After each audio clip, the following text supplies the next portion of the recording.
Nearly all my primary students had some exposure to actual cloud conditions. Of course, where I come from, we have a lot of low stratus clouds, so it's easy to give a student experience in actual conditions. Now, that's not necessarily the case in Phoenix, Arizona. In that case, you just have to do the best with what you have.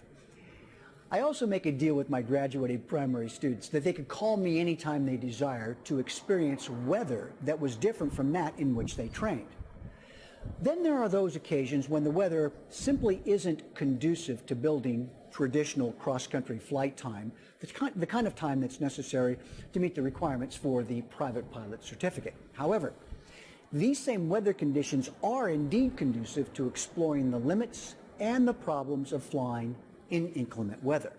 Now, I've taken students flying with their permission, of course, and that's very important, when the winds were exceptionally gusty, or when the ceilings were lower than normal, or even when the visibility was lower than normal, but still legal, of course, and certainly not practical for a traditional cross-country flight. When students actually see how limiting some of these conditions are, it's a real eye-opener for them.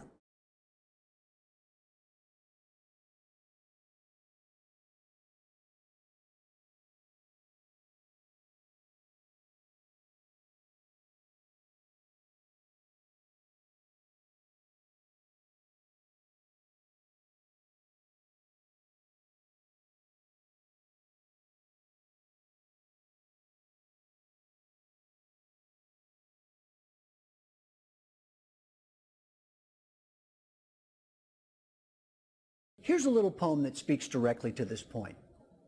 Neither written word nor moral plea can teach young hearts what they should be, nor all the books upon the shelves, but what the teachers are themselves.